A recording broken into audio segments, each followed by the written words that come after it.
Zoos let us see wild animals up close, but no matter how calm they seem, they're still unpredictable. And sometimes people forget that. Today, we're uncovering some of the most terrifying zoo attacks ever caught on record. Let's get into it. July 14, 2012 was a sunny Saturday in rural Sao Paulo state, Brazil.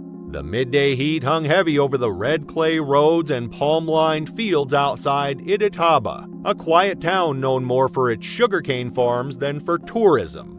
But nestled just beyond the city limits was a small, privately owned wildlife park called Reencontro Animal, known to locals as a place to see exotic animals up close, often too close. Reencontro Animal had opened in 1999 as a family-run attraction, originally featuring rescued farm animals and native wildlife. Over the years, it expanded rapidly, adding exotic species like big cats, primates, and reptiles, without the infrastructure or oversight of larger, accredited facilities.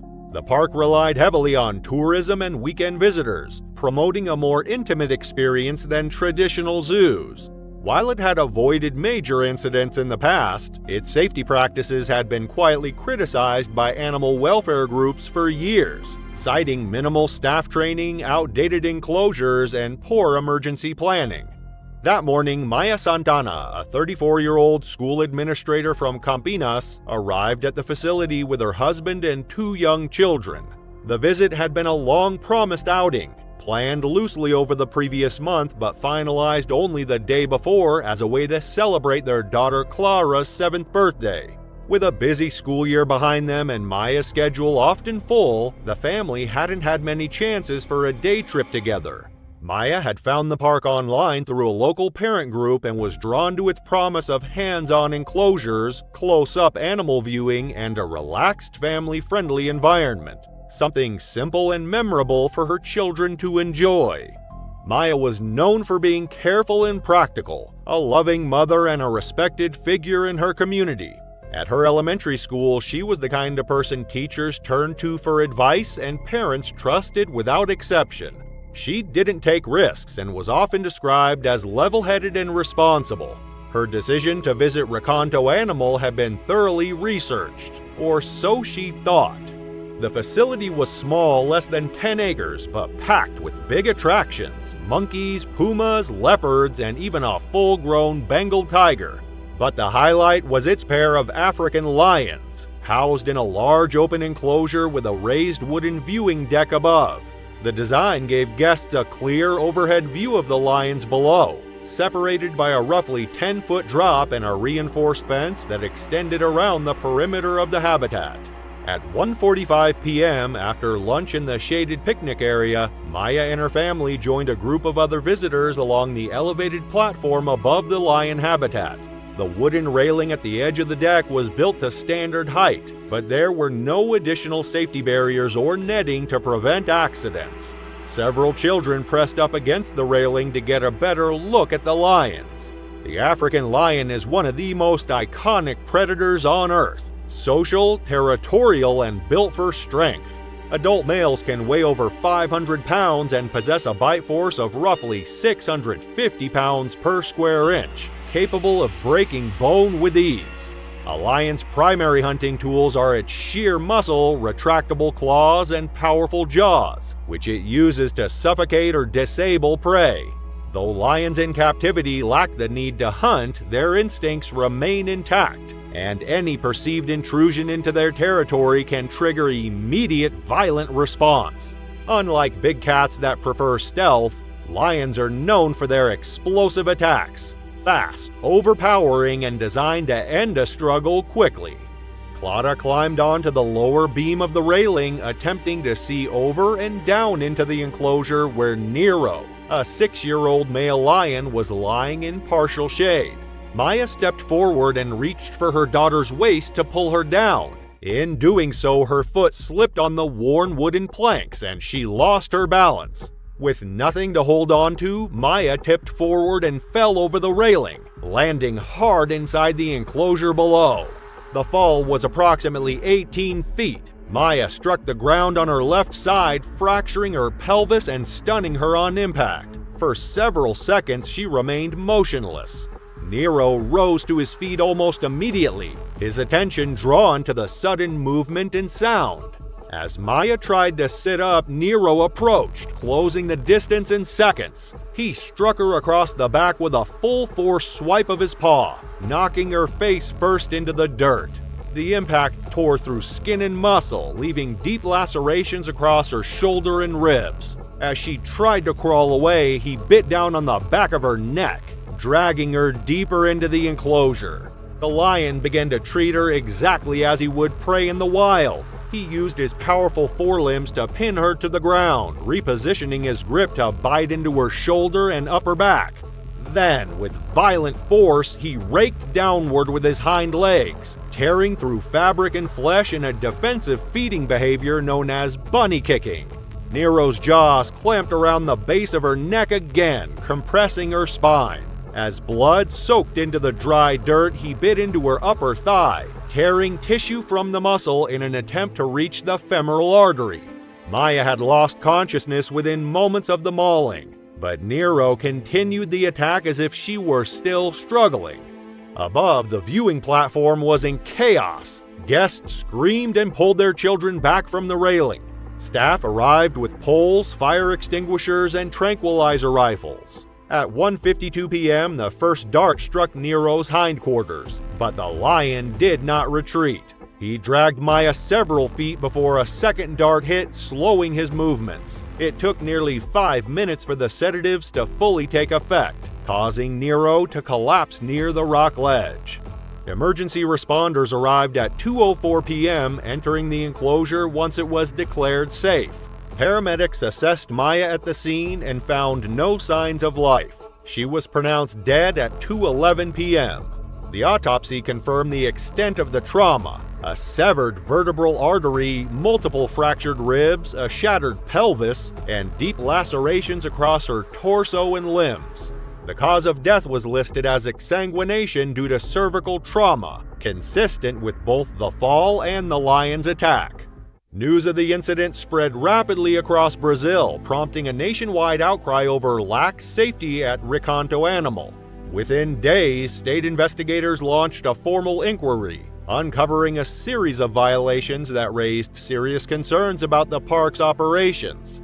These included unreinforced railings along elevated platforms, a lack of secondary containment around high-risk enclosures, insufficient signage, and an absence of trained emergency personnel on site. Surveillance footage and eyewitness reports confirm that the fall had occurred due to preventable structural shortcomings, and officials concluded that the facility had failed to provide adequate safeguards for visitors. While the incident was officially classified as an accident, the zoo was found to be negligent in maintaining basic safety standards. Recanto Animal was temporarily shut down, fined by local authorities, and ordered to complete a full overhaul of its safety protocols before reopening to the public. Nero, the lion involved in the attack, was placed under observation and was later transferred to a wildlife sanctuary in Rio Grande do Sul, where he would live out the rest of his life with no further contact with the public. Zoo officials stated that the lion had acted on instinct and would not be euthanized. Maya's death sent shockwaves through the community. Her school held a memorial service attended by hundreds of students, families, and colleagues. She was remembered not for the tragic way she died, but for her compassion, leadership, and unwavering commitment to children. Her story later became a case study cited in several safety reform initiatives targeting private zoological facilities across Brazil. It was a clear spring morning on May 29, 2017, when the quiet town of Huntingdonshire, England, was shaken by a tragedy that would make headlines worldwide. Hamerton Zoo Park, a modest but beloved wildlife sanctuary nestled in the English countryside, had opened its gates that day like any other. For the staff, including 33-year-old zookeeper Rosa King, it was another routine day caring for the animals they loved. But within hours, the zoo would become the site of a devastating encounter between human and predator. Rosa was known for her radiant enthusiasm and unwavering dedication to her work. From a young age, she had been captivated by animals. frequently visiting Hamerton Zoo with her family.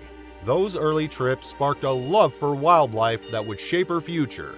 As a teenager, she spent hours studying zoology and volunteering at animal sanctuaries, determined to turn her passion into a career. By the time she joined the staff at Hamerton Zoo, Rosa was already well known to the team.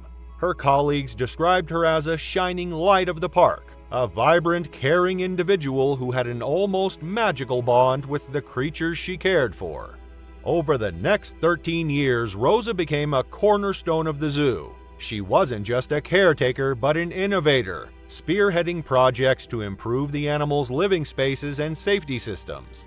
One of her most significant contributions was redesigning the enclosures for large carnivores like tigers and cheetahs. She introduced a gate system that allowed zookeepers to safely clean and maintain the cages while keeping the animals securely separated in adjoining spaces. Her ingenuity earned her respect from peers, and was even adopted by other zoological parks. But as careful and meticulous as Rosa was, even the most advanced safety systems rely on human vigilance, a fact that became heartbreakingly clear that fateful day. The Malayan tiger enclosure was one of the zoo's main attractions. These sleek, powerful predators captivated visitors with their striped coats and piercing eyes. Among them was Sissip, a 200-pound male tiger whose raw strength and primal instincts belied his life in captivity. Like all big cats, Sissip was a hunter by nature, and no amount of enclosure walls could erase the predatory edge hardwired into his being. That morning, Rosa was performing her routine rounds before the zoo opened to the public. The tasks were familiar: cleaning water troughs, tidying enclosures, and wiping the glass panels so visitors would have an unobstructed view of the animals. Unbeknownst to her, one critical detail had been overlooked. The metal slide that separated Sissip from the area she was about to enter had not been properly secured. The gate, which should have locked automatically, remained slightly ajar. Sissip, curious but unhurried, had slipped back into the main enclosure unnoticed. Rosa entered the tiger's habitat armed with a bucket of soapy water, sponges, and a handheld broom. To her, this was just another day, another moment of care for the animals she adored. She bent down to scrub the glass panels, her back turned to the tiger who was now watching her from behind a low wall. At first, Sissip appeared merely curious, his body low to the ground as he observed the unfamiliar figure inside his space. But curiosity soon gave way to something deeper, an instinctive urge to hunt. The tiger crept closer, his massive paws making no sound against the ground. Rosa remained focused on her task, unaware of the danger that was now just feet away. Then, a faint movement in her peripheral vision made her blood run cold. She turned her head just enough to catch the side of the open gate, and instinctively, her feet began moving toward the exit. She knew better than anyone what that open door meant. Sensing her sudden movement, Sissip made his move. In one powerful leap, the tiger closed the distance between them and landed on Rosa's back. The force of his weight drove her to the ground, and before she could scream, Sissip's jaws closed around her neck. His teeth tore through skin and muscle, cutting off her airway and silencing her cries. The pain was excruciating, and the pressure, immense and unrelenting, was crushing. Rosa clawed at the ground, desperately trying to free herself, but Sissip held firm. He didn't shake or tear at her body. He didn't need to. His powerful jaws were perfectly placed, and he applied just enough force to keep her immobilized. With one final push of desperation, Rosa managed to shift her weight. For a moment it seemed like she might break free, but the movement only enraged the tiger. He adjusted his grip, and with a brutal shake of his head, he severed Rosa's spinal cord. Death came instantly, sparing her from further pain, though the scene that followed was no less horrifying. For the next hour, as staff and visitors unknowingly went about their day, Sissip lingered near Rosa's lifeless body. He wasn't driven by hunger. He had been fed earlier that morning, but rather by a blend of curiosity and instinct. It wasn't until a visitor peering through the glass of the enclosure noticed a pool of blood and raised the alarm that anyone realized what had happened. Zoo staff acted swiftly, ushering visitors out of the area while coaxing Sissip back into his side enclosure. Emergency services arrived quickly, but it was clear that there was nothing they could do for Rosa. Her body, unrecognizable from the ferocity of the attack, was recovered only after the scene was deemed safe.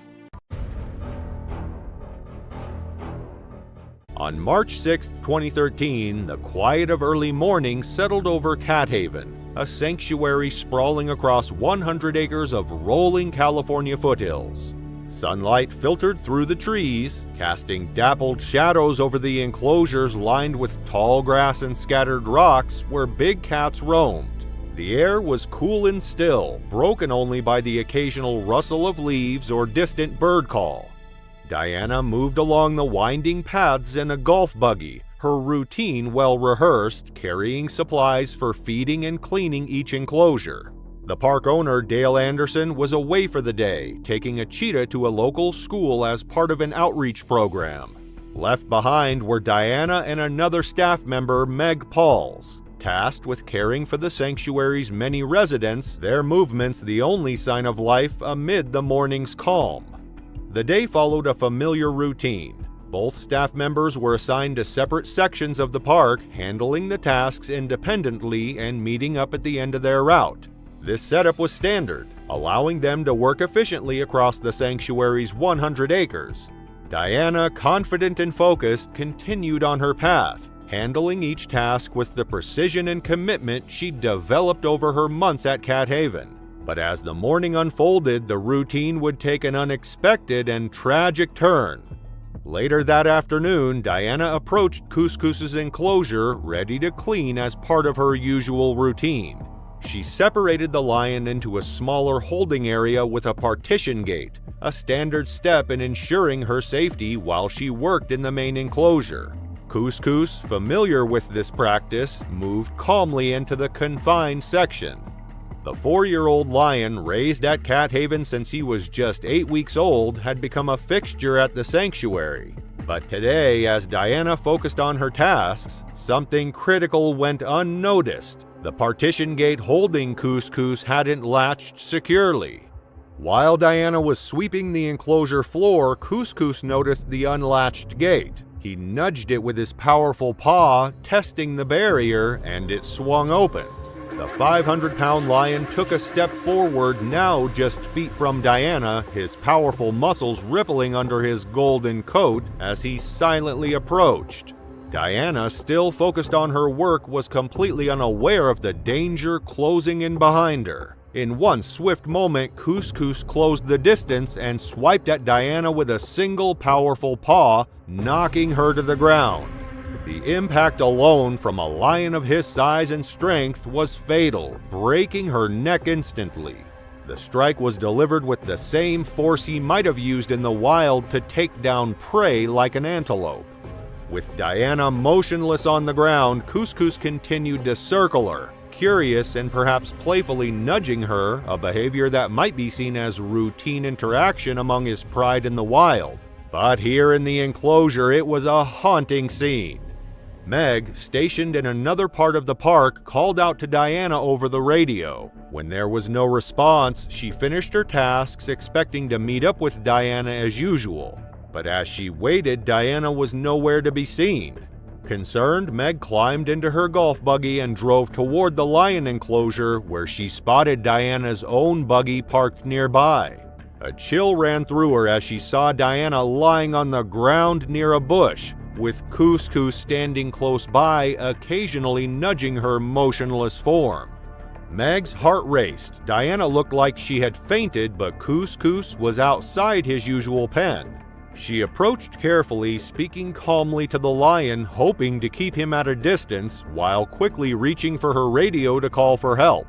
She called for emergency help, and within minutes, responders from the Fresno County Sheriff's Office arrived, strategizing a way to separate the lion from Diana's body. Couscous, however, had grown defensive, blocking anyone who attempted to enter. Efforts to distract him with food failed as he lunged at officers approaching the enclosure. Ultimately, they made the difficult decision to shoot Couscous to ensure safe access to Diana. December 30th, 2018 began like any other brisk winter day at the Conservators Center in Burlington, North Carolina. The sanctuary, home to over 80 exotic animals, was a quiet refuge for big cats like lions, tigers, and leopards, many of whom had been rescued from neglect and abuse. It was a place of education, conservation, and care, attracting visitors and animal enthusiasts alike. For Alexandra Black, a 22-year-old intern with a passion for wildlife, it was a stepping stone toward her dream career. But by midday, the peaceful environment of the sanctuary would be shattered by a tragedy that no one could have foreseen. Alexandra, a recent graduate of Indiana University Bloomington with a degree in animal behavior, had always been fascinated by the natural world. She dedicated her young life to learning about and caring for animals, spending her college years interning at wildlife sanctuaries and animal rescue centers across the country. Her time at the Conservators Center was her fourth internship, and though she had only been there for 10 days, her enthusiasm had already left an impression on the staff. Friends and colleagues described her as bright, hardworking, and deeply committed to making a difference in the world of animal care. That morning, Alexandra joined the husbandry team for a routine cleaning of one of the lion enclosures. Among the center's residents was Mathai, a 14-year-old male lion who weighed over 500 pounds. Mathai had been rescued in 2004 from appalling conditions in Ohio, where he was kept in a cramped cage and malnourished. Though Mathai had been nervous and withdrawn when he first arrived at the sanctuary, years of compassionate care had earned the trust of his handlers. Still, like all big cats, Mathai's primal instincts remained intact, hidden beneath the surface of his otherwise calm demeanor. The cleaning process was one the team had performed countless times before. As part of the routine, the lions were moved into secure holding areas separated from the sections being cleaned by a series of locked gates. On this day, however, a seemingly minor detail would set the stage for disaster. A large play ball left inside the enclosure rolled into the path of a gate. When the staff attempted to secure the lion behind the gate, the ball prevented it from closing completely. Unbeknownst to them, the latch remained unfastened. As Alexandra and her colleagues worked on cleaning the enclosure, Mathai, curious about the open gate, nudged it with his snout. The gate swung open and the massive lion stepped through, his padded paws silent against the concrete. His usual wariness was overtaken by instinct. The sight of Alexandra, just feet away, triggered something primal. The lion, who had spent years in captivity, had never lost his predatory nature. What followed would happen in seconds. Mathai lunged at Alexandra, his jaws closing around her ankle. The force of his weight pulled her to the ground as she struggled against him, kicking and thrashing in an attempt to free herself. Her colleagues sprang into action, shouting and trying to distract the lion. But Mathai's focus was unyielding. He dragged Alexandra into the outer section of the enclosure, away from the staff who could only watch in horror. Animal trainer Ashley Watts, who had been working alongside Alexandra, grabbed a hose and sprayed water at Mathai in a desperate attempt to deter him. The jet of water hit the lion squarely in the face, soaking his eyes and snout, but he didn't flinch. His grip tightened and he shifted his focus, sinking his massive canines into Alexandra's neck. The pressure crushed her windpipe, cutting off her screams. Blood pooled on the concrete floor as Mathai dragged her further into the enclosure. Despite Alexandra's size and weight being no match for the lion, she fought back with everything she had. She punched and clawed at the animal, leaving defensive wounds on her arms. The autopsy would later reveal the extent of her bravery, evidence of a fierce struggle that continued until her strength gave out. But Mathai's overwhelming power prevailed. His jaws severed Alexandra's arteries, and his claws tore into her shoulders and back. Within minutes, she succumbed to her injuries. As the horrifying scene unfolded, the center staff called for emergency services. The Caswell County Sheriff's Office responded quickly, and deputies found Mathai pacing inside the enclosure, his muzzle blood-stained. The staff's efforts to lure him into a secure holding area with raw meat failed, leaving no option but to neutralize the threat. Armed officers fired several shotgun rounds at the lion, ultimately killing him. When the scene was finally secured, staff approached Alexandra's lifeless body. The injuries she had sustained were catastrophic. Her spinal cord had been fractured and her body bore deep puncture wounds from the lion's teeth and claws. Her death was pronounced on sight. The incident prompted an immediate investigation by the U.S. Department of Agriculture and the Occupational Safety and Health Administration to determine how such a tragedy could have occurred. Reports revealed that the Conservator Center had passed safety inspections as recently as April 2018, with no violations noted. Previous inspections had also deemed the facility compliant with safety standards. The center staff emphasized that the attack was the result of a freak accident, a 1 in a million occurrence caused by the misplaced play ball. March 12, 2015 began as another frigid late winter day in Minsk, Belarus. The morning fog hung heavy over the Soviet-era zoo complex, its concrete walls still holding the previous night's chill. Families and school groups moved between exhibits, their breath visible in the cold air, while the distant sounds of various animals echoed across the grounds. None of the visitors could have predicted that in less than 12 hours, their local zoo would become the scene of one of Eastern Europe's most horrific incidents. Alexei Kuznetsov, 23, worked as a delivery driver for a local grocery chain. Standing 5'11" with an athletic build from years of amateur soccer, he lived with 2 roommates in a modest apartment near the city center. Known for his easy smile and quick jokes, Alexei was popular among his co-workers and had a reputation for being the life of any party. His mother, a schoolteacher, had raised him alone after his father left when he was young. Despite struggling financially, she had ensured he completed his education and found stable employment.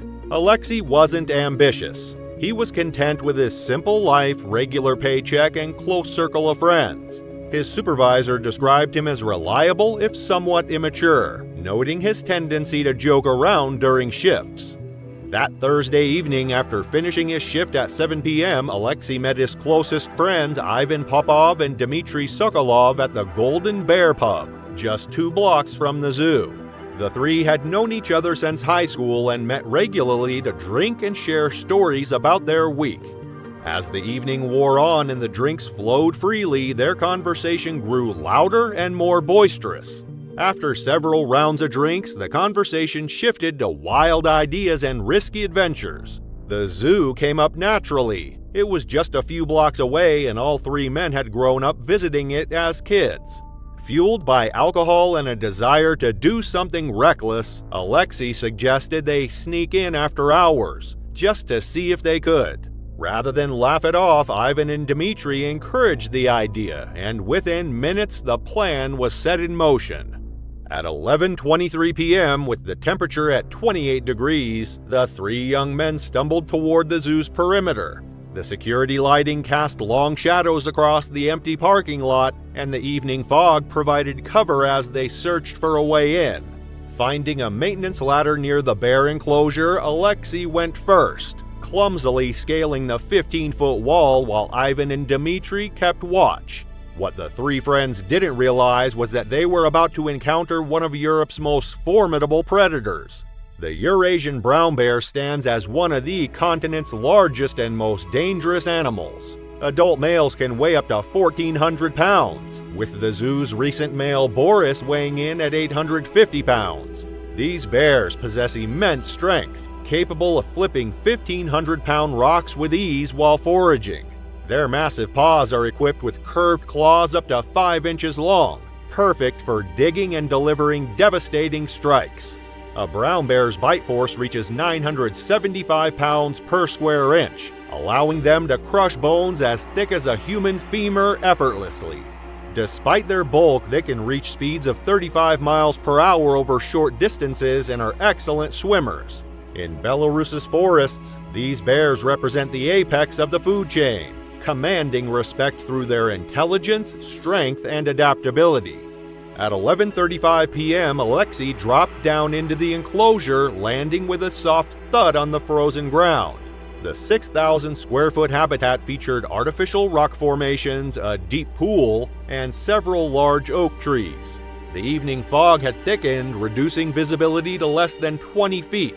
Ivan and Dmitri, still perched on the outer wall of the enclosure, filmed with their phones as Alexei pulled out his own device and switched on its flashlight. Alexei's alcohol-impaired voice carried across the enclosure as he encouraged his friends to join him. His words were slurred and he stumbled slightly as he walked deeper into the habitat. Ivan, never one to back down from a challenge, swung his legs over the wall and followed. Dmitri, more hesitant, remained on the wall but recorded with his phone camera. The enclosure was eerily quiet except for the distant sound of traffic and the gentle splashing of water from the filtration system. The beam from Alexei's phone light swept across the ground, illuminating scattered bones from Boris's recent meals, a detail that should have served as a warning. At 11:37 p.m., Boris emerged from his den. The 850-pound bear had been awakened by the intruders and moved with surprising stealth for an animal his size. Ivan spotted him first, his alcohol-dulled mind taking precious seconds to process the danger.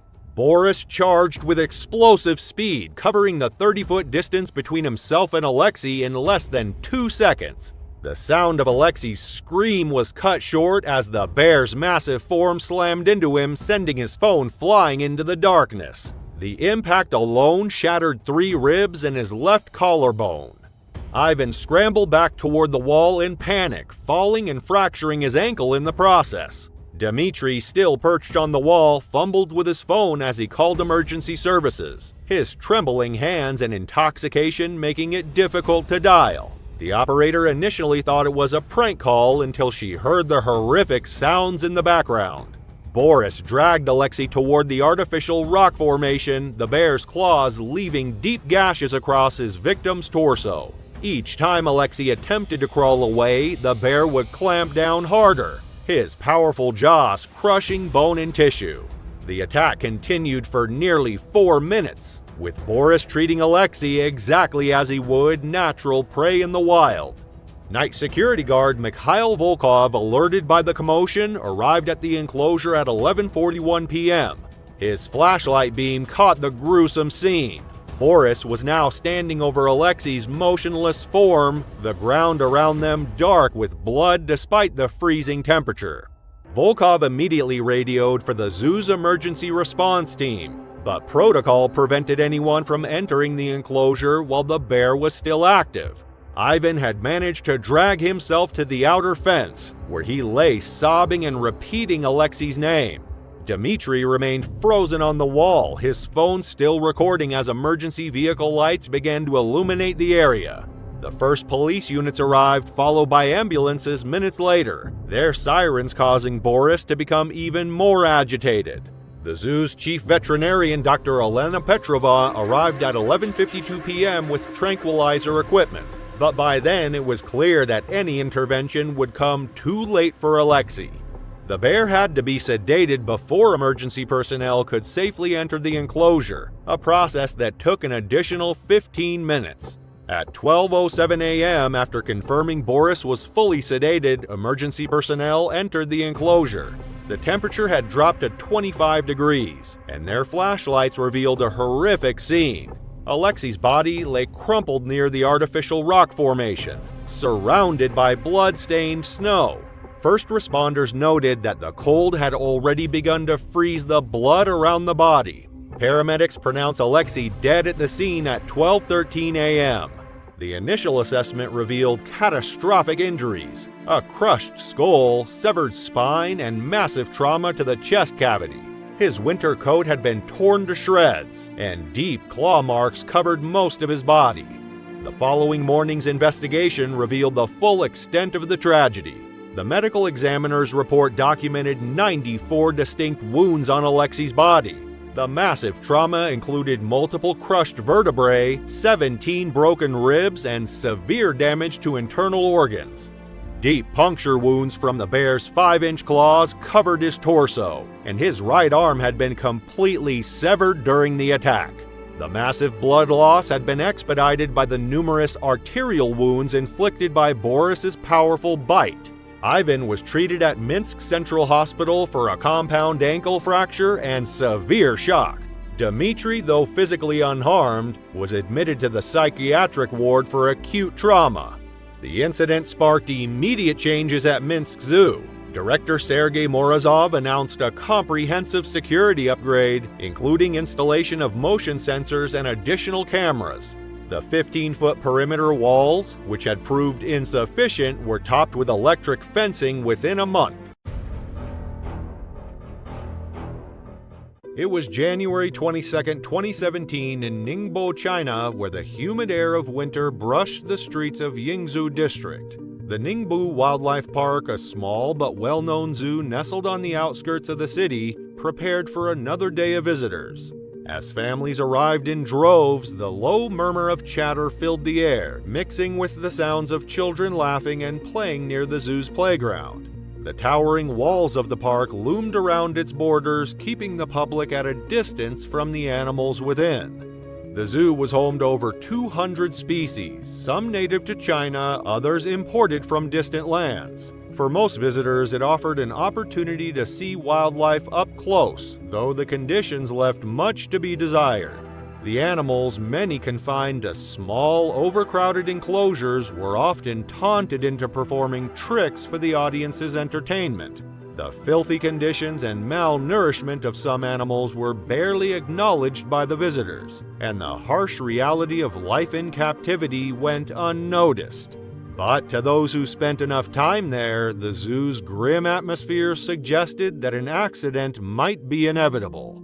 Mr. Zhang and his family had planned a simple Sunday afternoon out, accompanied by their friends, the Li family. As they approached the gates, both Mr. Zhang and Mr. Li felt that the 130 yuan entry fee, roughly $18 USD, was far too steep for what the zoo had to offer, so they decided to find another way in. Mr. Zhang's wife, unaware of their scheme, continued toward the main entrance with Mrs. Li and their children, oblivious to the plan that was about to unfold. The walls surrounding the zoo were high, at least 10 feet tall, but a tree near a section of the border caught Mr. Zhang's eye. It was close enough for him and Mr. Li to scale. The men, seeking a cheap thrill and the satisfaction of getting something for nothing, decided to bypass the ticket booth. They grabbed the low-lying branches, hoisted themselves up, and climbed the rest of the way to the top of the perimeter wall. On the other side of the wall, the ground was just a short drop away. Mr. Zhang, eager to see the zoo without paying, crouched down and let himself dangle from the edge. After a moment's hesitation, he let go, landing with a dull thud on the hard ground below. Mr. Li followed suit, both men celebrating their small victory. But a new challenge lay before them. Another wall, this time with sharp metal bars curving toward them like claws, stood in their path. Despite the clear warning signs posted on the wall, Mr. Zhang and Mr. Li pushed forward. Ignoring the signs and the risks involved, they searched for a way over. Mr. Li, with one foot on the other's shoulder, helped Mr. Zhang climb higher, their fingers gripping the bars. The climb wasn't easy, but it was manageable.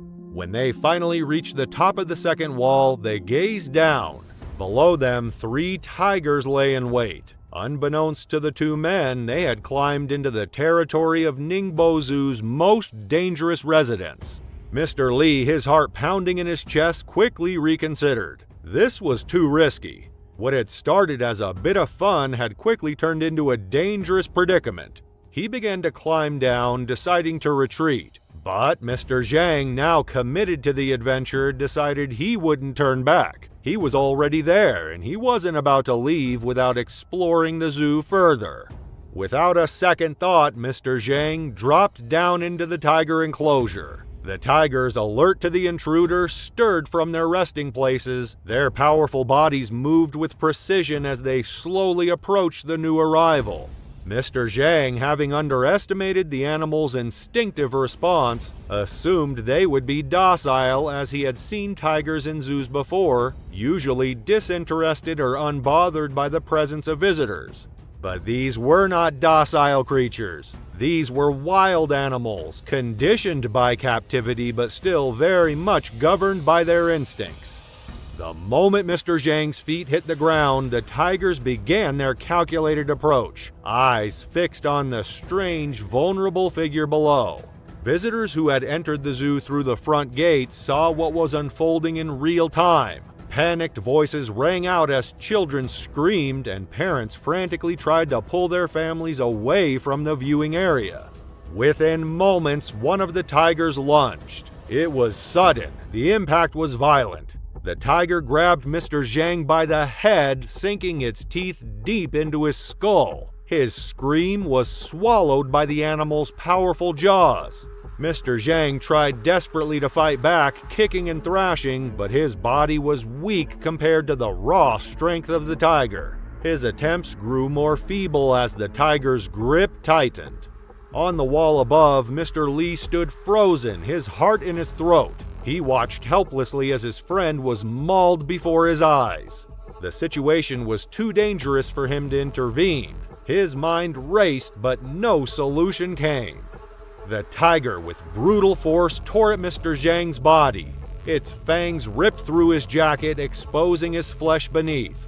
The other two tigers circled, keeping a watchful eye on the struggle, their hunger evident. The scene played out in front of horrified onlookers who had no way of stopping the carnage. For over an hour, the tiger toyed with its victim. It dragged Mr. Zhang across the grass, biting into different parts of his body before flipping him onto his back. Visitors watched in shock as Mr. Zhang's life slowly drained away. The tiger never let go. It was a predatory dance, a calculated show of power. The zoo staff had been alerted, and armed police soon arrived on the scene. At first, firecrackers were detonated, but the noise had little effect on the tiger. Desperate, zookeepers aimed a powerful hose at the animal, but it barely flinched. The tiger continued to drag Mr. Zhang's body, oblivious to the distractions. The situation escalated quickly. With the tiger still locked onto Mr. Zhang's lifeless body, armed police took action. Under the direction of zoo staff, they fired on the animal, bringing it down. The tiger, once a symbol of raw, untamed power, lay still. The other two tigers were secured and confined to their indoor pens, but the damage had been done. Mr. Zhang, though unconscious, was still alive when emergency responders rushed into the enclosure to retrieve him. He was quickly transported to the hospital, but the wounds were too severe. Hours later, he was pronounced dead. What began as a simple family outing had turned into a devastating tragedy. A wife had lost her husband, children their father, and a tiger had lost its life as a consequence of human recklessness.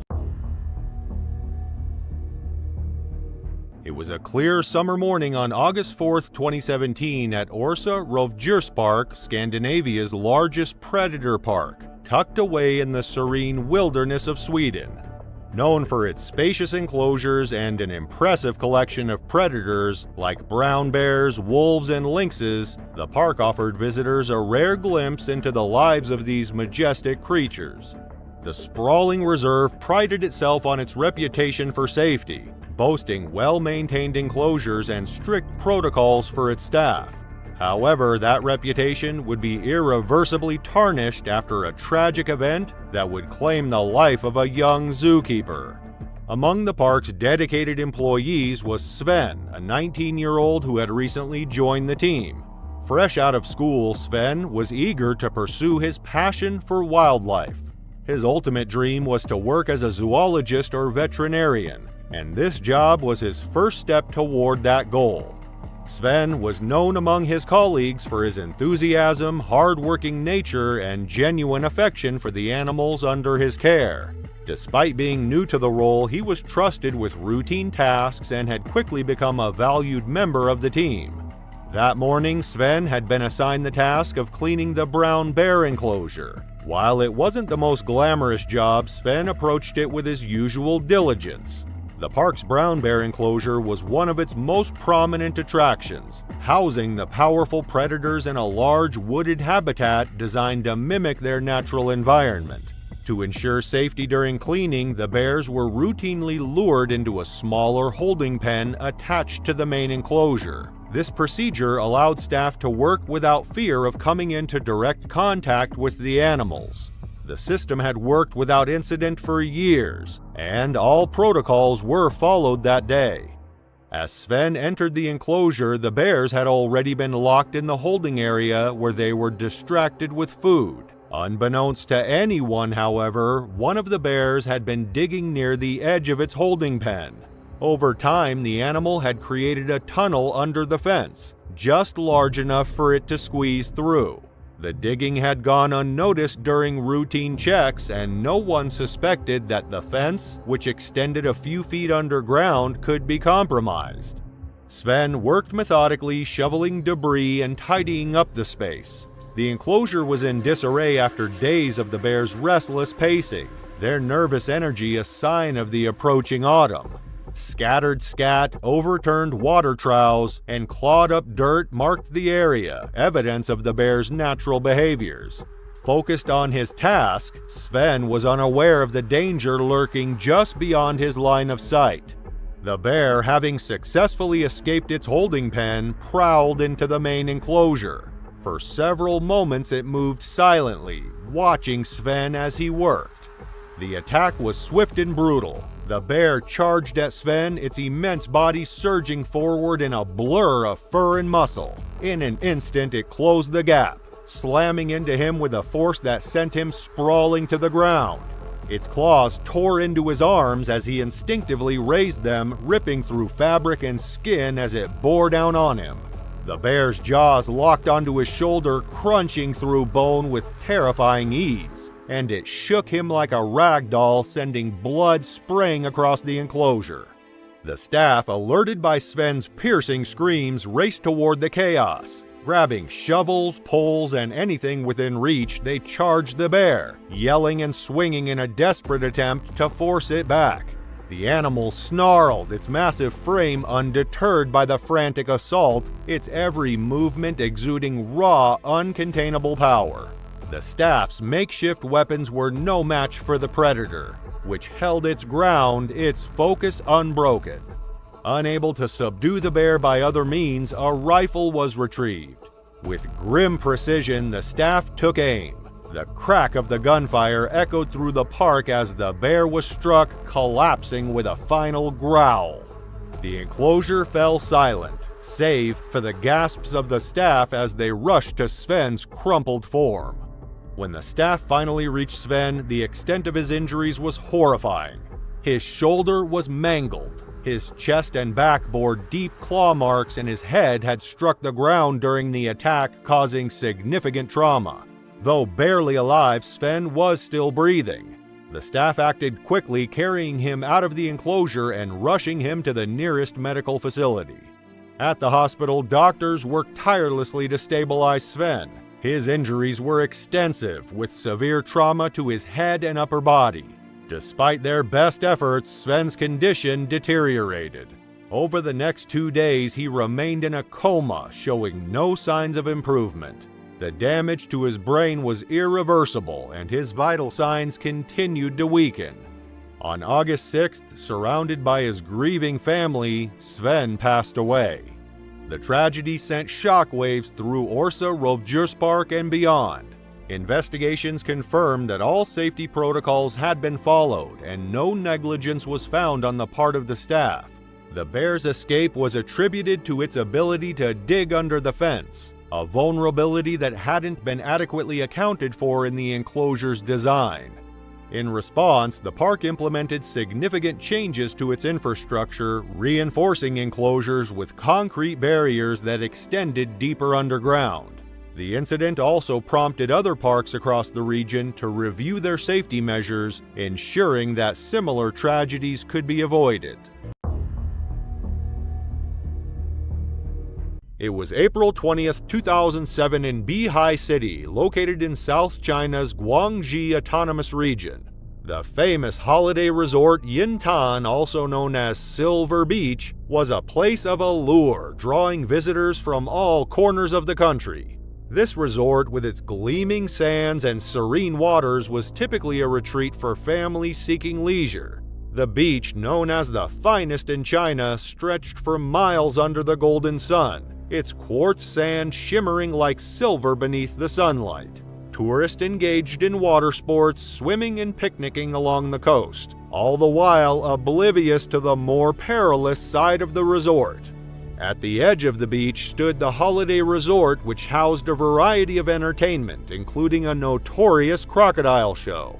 The crocodiles were kept in a small, inconspicuous enclosure where they performed for visitors. The spectacle included throwing dead meat into the water or holding it high for the crocodiles to leap, sometimes as high as 5 feet into the air. Visitors marveled at the reptiles' power and agility, but the enclosure wasn't just a place for entertainment. To the children of the nearby primary schools, the crocodile enclosure had become a place of daredevil challenges. Every few days, groups of boys would sneak into the area after school hours, climbing over the low wall surrounding the pool and daring each other to get as close as possible to the crocodiles.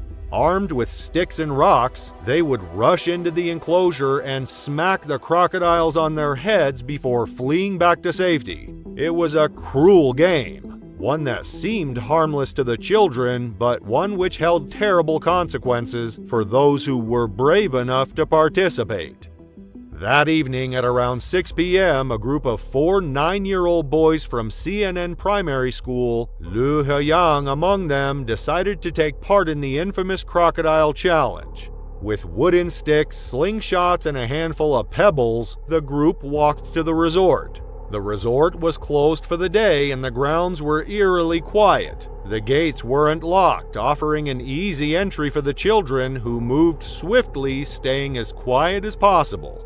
The wall surrounding the crocodile pool stood at only a meter in height in some places, and in others it was as low as 55 centimeters or 22 inches tall. It was not designed to keep people out, and it was certainly no match for a determined group of children. There had even been an incident a few years prior when several of the crocodiles managed to escape through a drainage pipe that led to the beach. A panic ensued when sunbathers and swimmers were suddenly confronted by the reptiles, but fortunately no one was harmed before the crocodiles were recaptured. As Liu and his friends climbed the low wall and dropped into the enclosure, they ignored the large warning signs that were clearly displayed, urging visitors to stay away from the crocodiles. But the thrill of the challenge outweighed any caution for the boys. They dropped into the pool area, and the crocodiles, many of them basking on the sides of the pool, looked up curiously at the newcomers. The children quickly began loading their slingshots with rocks, shooting them at the reptiles. The rocks struck with a thud, and some of the crocodiles hissed and slid into the water to escape. The true test of bravery came next. One of the boys, in an act of defiance, ran up to a crocodile and, with a stick in hand, slammed it down on the creature's head before sprinting away with excitement. The other boys watched eagerly, waiting for their turn. When it was Liu's turn, he took up the stick and walked toward the same crocodile. The animal, having already been provoked, was on edge. As Liu swung the stick down on its head, the crocodile in an instant lunged forward. Its jaw snapped with terrifying precision, and in a flash, Liu was dragged into the water by his shirt. His terrified screams echoed through the empty resort, but they were drowned out by the roar of the water. The other boys rushed to the pool's edge, one of them reaching out to grab Liu's hand, but it was too late. Liu was pulled under the water as the crocodile readjusted its grip and tightened its deadly jaws on his torso. The boys could see Liu's eyes bulging in fear as he momentarily surfaced. He tried to scream, but no sound came out. The terror was evident in his eyes, but there was nothing they could do. The other 10 crocodiles, sensing the commotion and the smell of fresh blood, slid into the water and began to feast on the helpless boy. Liu's friends could only watch in helpless horror as their friend was torn apart by the beasts. A dark cloud of blood swirled in the murky water, the once quiet pool now a scene of carnage. The children, their hearts racing with fear, scrambled to escape.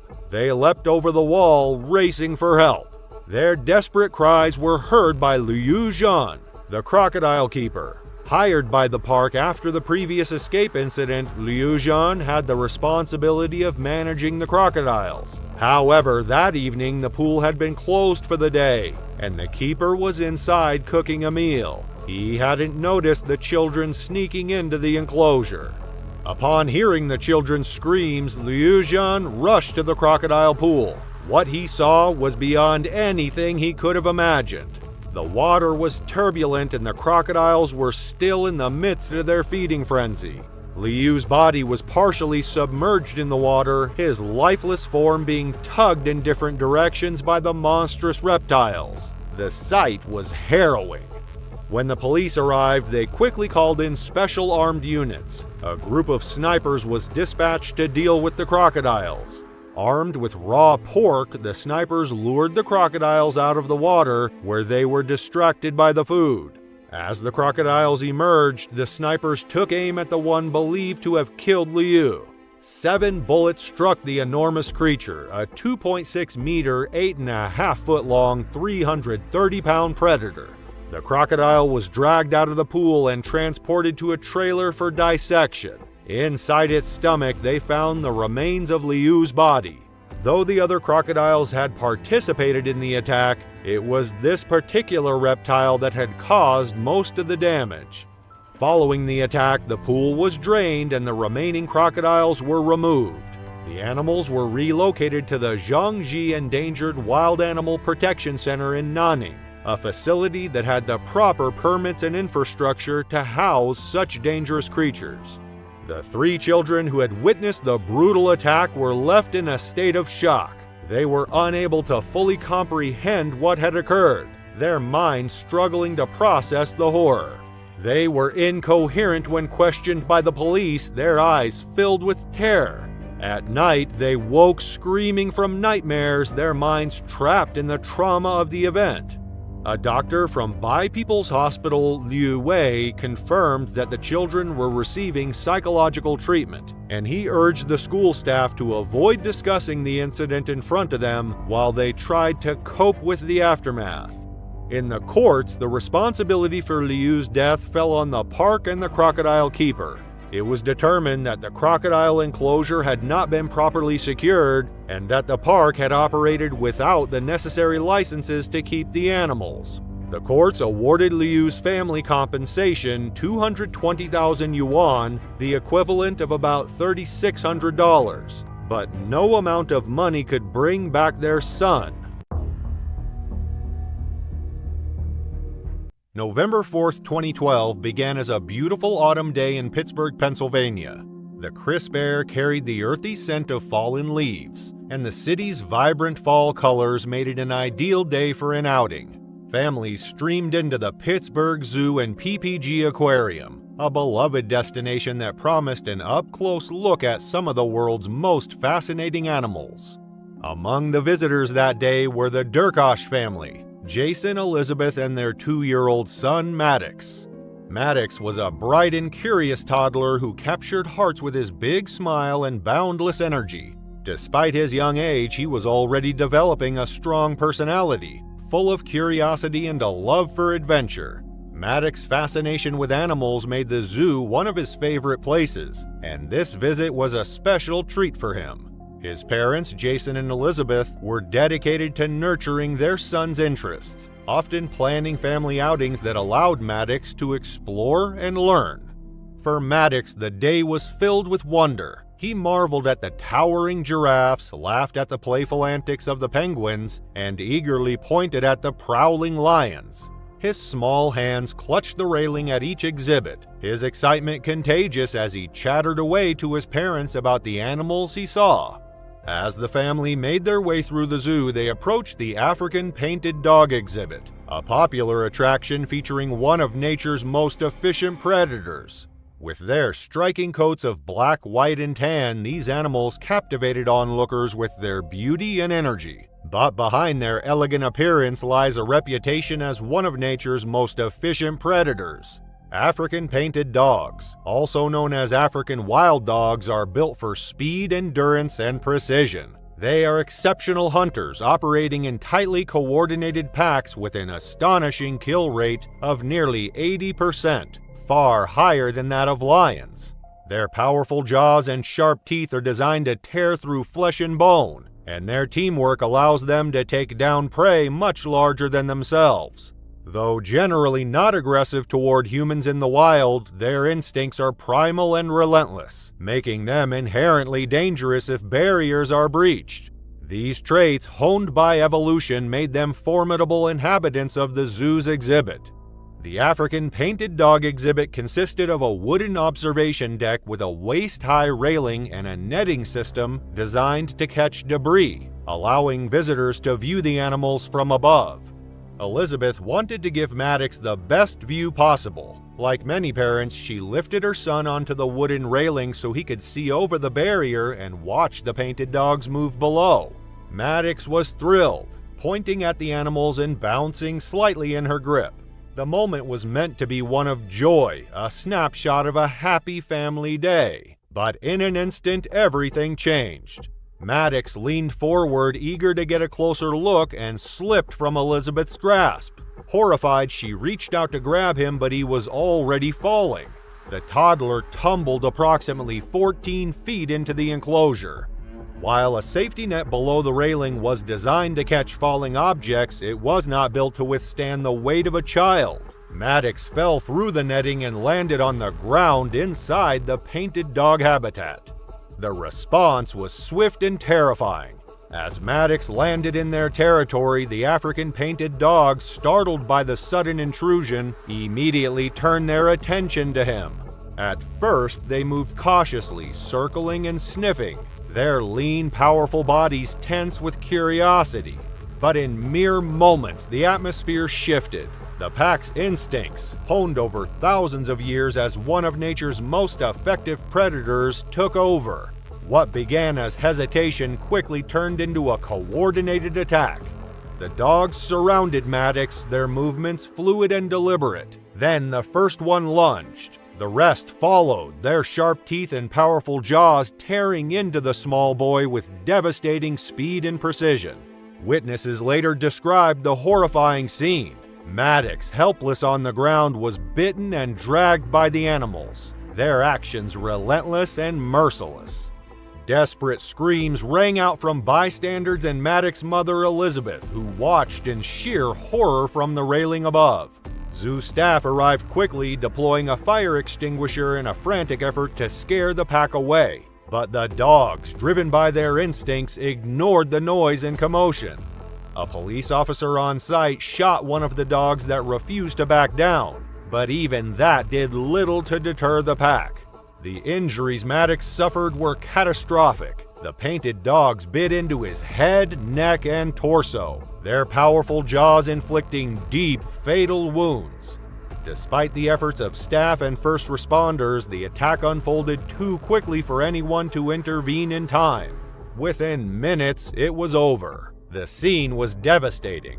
First responders and zoo staff worked together to recover Maddox, but the attack left bystanders and staff in shock. The Allegheny County Medical Examiner later confirmed that Maddox's cause of death was blood loss from multiple injuries sustained during the attack, not the fall itself. The zoo, which had operated for 116 years without a single visitor fatality, was forever changed. In the weeks and months that followed, questions arose about how such an incident could occur. Critics pointed to the design of the exhibit, arguing that the railing and netting system did not provide adequate safety measures to prevent a child from falling into the enclosure. The zoo defended its protocols, stating that signage clearly warned visitors not to lift children onto the railing. However, many felt that more robust safeguards should have been in place. It was a crisp September day in 1999, and the bustling Velikan Zoo in Norilsk was alive with families eager to see its exotic residents. Among the visitors was Natalia, a young mother bringing her 3 children to the zoo for the first time. Her oldest daughter, 8-year-old Anya, had been looking forward to the trip for weeks. For Anya, the idea of seeing bears, tigers, and giraffes up close was the most exciting adventure she could imagine. But what began as a day of laughter and awe quickly turned into a mother's worst nightmare. Anya was a bright and curious child with a love for animals and a flair for creativity. She spent hours drawing pictures of lions, elephants, and other creatures she'd only seen in books, dreaming of the day she might see them in person. Her room was filled with crayon sketches of her favorite animals, proudly taped to the walls. A budding artist with a vivid imagination, Anya often told her mother she wanted to become a zookeeper or wildlife photographer when she grew up. A trip to the Velikan Zoo was meant to be a belated celebration of her recent birthday, an opportunity for her to experience the animals she adored so much up close. For weeks, she had eagerly counted down the days, planning to take her sketchbook along to capture her favorite moments. The Velikan Zoo was a popular destination, but notorious for its poorly designed enclosures and lax safety measures. Most of the large carnivores, including bears, were housed in open pits with low concrete walls. Visitors stood on raised platforms just 10 feet above the animals, separated by wide metal railings that offered little protection. Children often leaned through the bars for a better view, an action the zoo's sparse security staff struggled to monitor. The reliance on faith that well-fed animals wouldn't attack left visitors dangerously exposed, a flaw that would have devastating consequences. Natalia guided her children through the zoo, marveling at the variety of animals. Anya beamed with excitement as they visited the giraffes and ostriches. She laughed as her younger twin brothers, Alexei and Ivan, chased geese in the petting zoo, only to cry when the birds turned aggressive. By the time they reached the bear enclosure, the twins were getting cranky, but Anya was entranced by the sight of playful bear cubs wrestling below. The bear enclosure housed several black bears, their dark coats blending into the shadowy corners of the pit. 2 playful cubs tumbled near the center, their small forms contrasting sharply with the imposing bulk of the larger adults prowling the edges. Anya still had a handful of food pellets left from feeding the giraffes earlier. She moved closer to the railing, drawn by the cubs' playful antics. Leaning over slightly, she tossed the pellets into the enclosure, watching as the cubs eagerly sniffed the ground and gobbled up the treats. Their excitement brought a smile to her face as she remained focused on the bears below. Just a few feet away, a boy leaned dangerously far through the bars, shouting at the bears and tossing small rocks. His taunts were met with agitated pacing from one of the adult bears, which began moving restlessly near the wall of the enclosure. Its sharp claws scraped against the concrete, its movements growing more erratic. A security guard intervened, scolding the boy and dragging him away. But as he was pulled back, the boy shouted one loud jeer, the noise echoing sharply across the pit. Startled by the sudden sound, Anya instinctively leaned forward to see what had happened, unaware of the danger now locked onto her. The startled bear reacted instantly. With a powerful leap, it scaled part of the wall, its massive paw swiping toward the commotion. The blow struck Anya, its claws slashing across her face and neck. Screaming, she lost her balance and toppled into the enclosure, landing with a sickening thud on the concrete floor below. Disoriented and bleeding, Anya struggled to stand, unaware of the danger closing in. The adult bear, enraged by the earlier disturbance, charged toward her. Before she could move, it slammed her to the ground, its jaws locking around her head.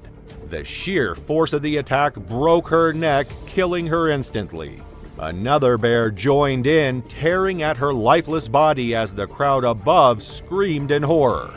Natalia, hearing the commotion, rushed toward the enclosure with her twins in tow. Pushing through the panicked crowd, she arrived just as zookeepers fired on the attacking bear. The initial shots seemed to have little effect, the massive animal refusing to release its grip on Anya's remains.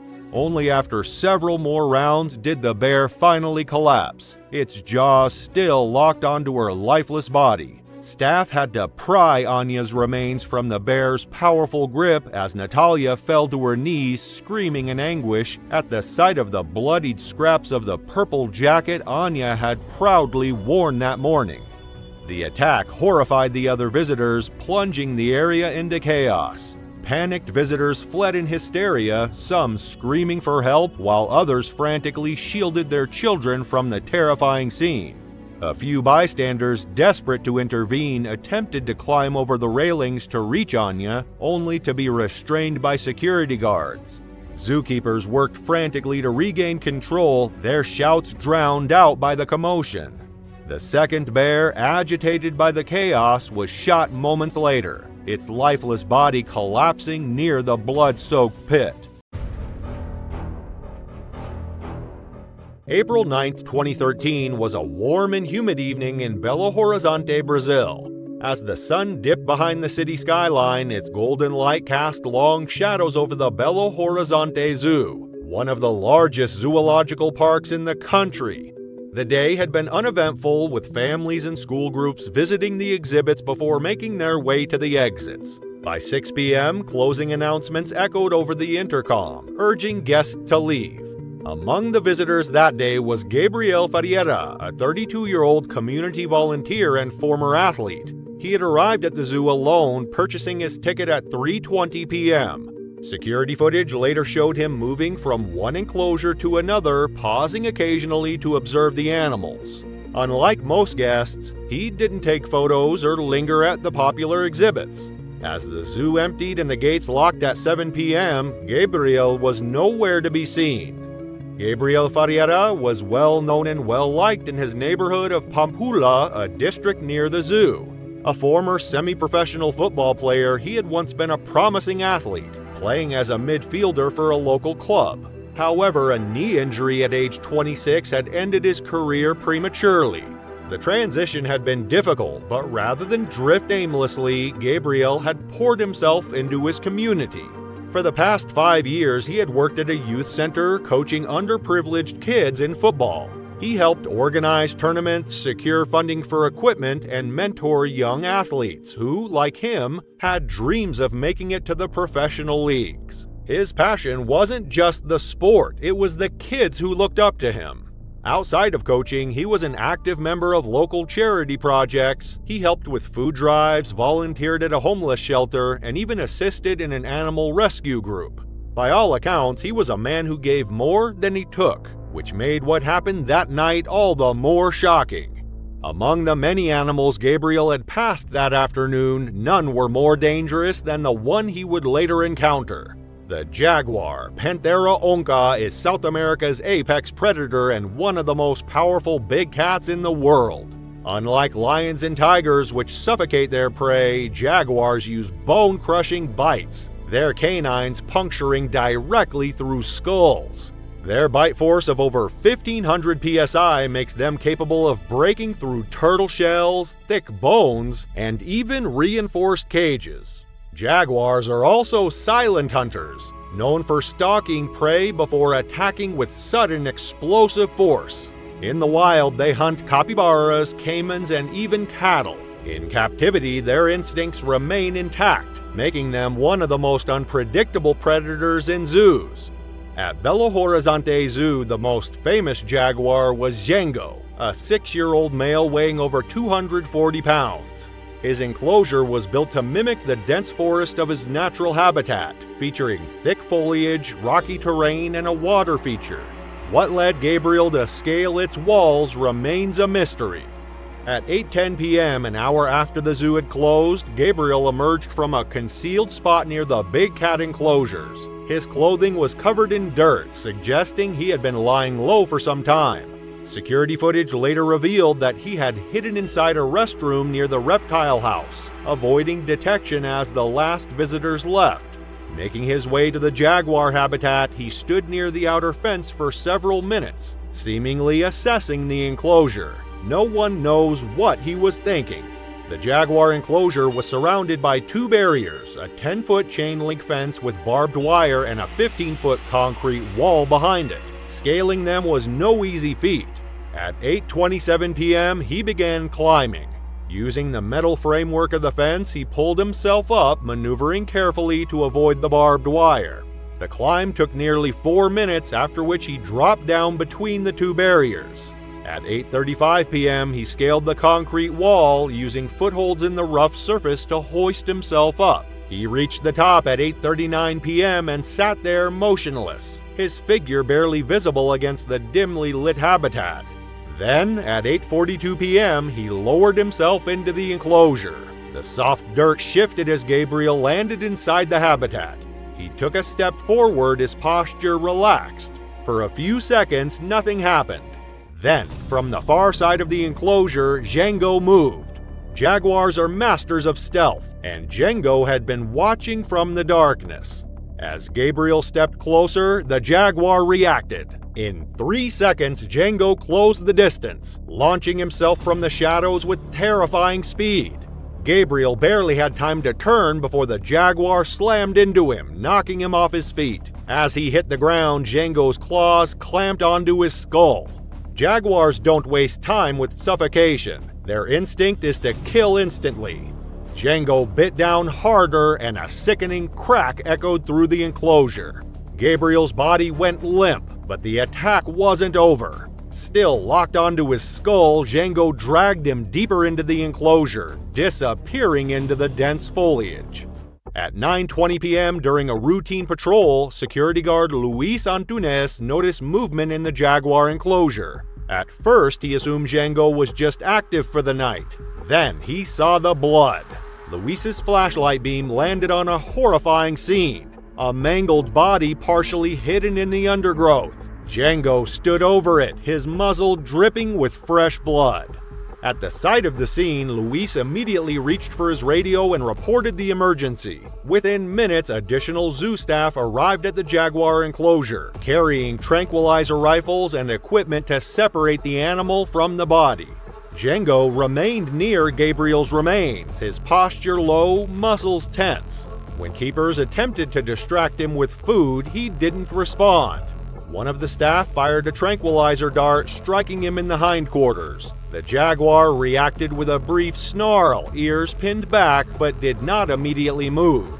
Within minutes, the sedative took effect, and Django sluggishly retreated into the dense foliage at the back of the enclosure. Once the animal was no longer an immediate threat, zoo staff unlocked a service gate at the rear of the enclosure, allowing emergency personnel inside. 2 paramedics along with a police officer entered first, carrying medical equipment. Their flashlights illuminated the ground, revealing disturbed earth, torn clothing, and bloodstains in the sand. Gabriel's body lay motionless, partially concealed by undergrowth. His injuries were severe, his skull visibly fractured and his limbs unnaturally positioned. There was no movement.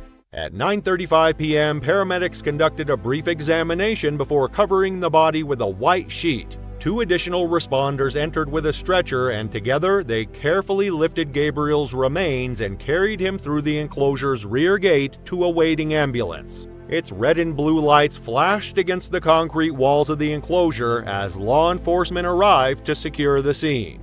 Gabriel's autopsy confirmed that his skull had been crushed, with severe trauma to the brain. His body bore deep bite wounds and claw lacerations, but the fatal injury had been the first bite. His death shocked the community. The kids he coached at the youth center were devastated, struggling to understand why their mentor, who had always taught them about discipline and safety, had done something so reckless. His family refused to believe it was intentional. His brother insisted Gabriel was not the kind of person to take such risks, but no one could explain why he had gone into that enclosure.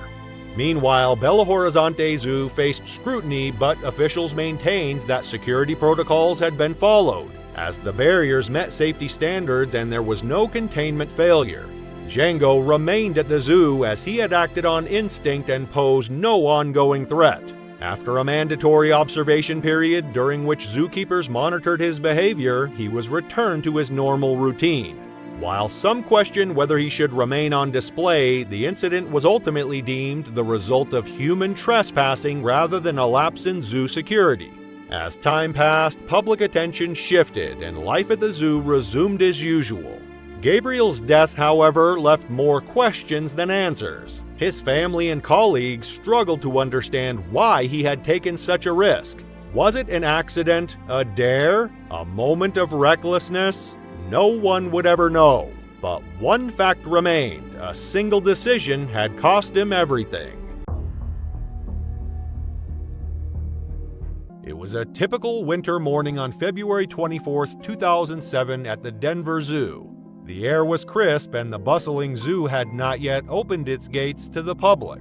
Inside, the staff was busy preparing the exhibits for the day ahead. For 27-year-old zookeeper Ashley Plaff, this was another day doing what she loved. Ashley had been with the zoo since 2005, working closely with a variety of animals, including big cats, polar bears, and sea lions. Her dedication to wildlife and conservation had been evident long before she joined the Denver Zoo, where she quickly became a valued member of the team.